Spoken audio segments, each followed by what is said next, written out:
Good day, everybody. All of us in a decision-making world gravitate towards experience and gravitate towards expert advice.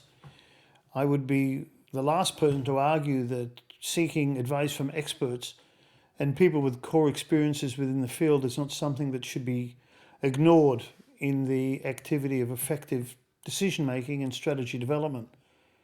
But is it the only source we should look at? The book I want to look at today is called The Tyranny of Merit. I actually found it fascinating.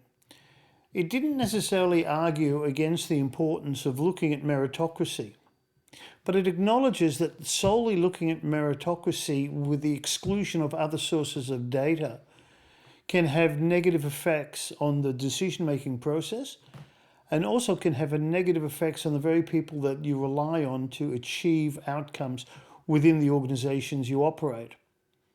The book takes a macro view, but breaking it down to specifics in the corporate space of decision-making, my interpretation is as such.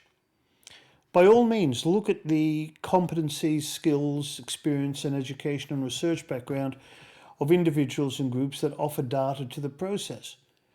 But do not ignore the range of other inputs from people who are, for want of a better word, not necessarily experts per se. In a traditional sense, they don't have a degree or they haven't gone to the right university.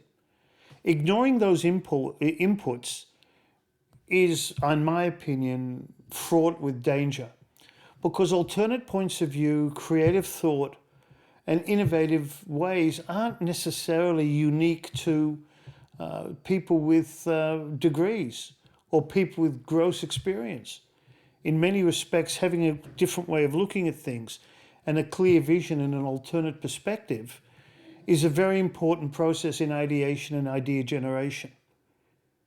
The other thing the book looks at is, do not assume that because someone is highly qualified, they necessarily hold a greater moral or ethical foundation than somebody who might not be. The world is replete with examples of incredibly intelligent and incredibly educated and individuals with high levels of meritocracy that are not necessarily kosher or ethical, and their behavior in the scheme of things is quite abhorrent. Assuming because someone is an expert in one field, then necessarily it'll translate into other fields. The premise of the book is simple. Keep an open mind, don't prejudge, be aware of our own unconscious biases. So when we're actually looking at inputs in the decision process, we're cognizant of our own intolerance to people we might perceive as not having the value to add something to the conversation. That's an arrogant statement. And as such, it can lead to very bad decision making. I recommend the book highly. I think it's well written, and quite frankly, I got a lot out of it. I hope the review has added some value to your library and to your perceptions of the importance of appropriate data collection. See you next time.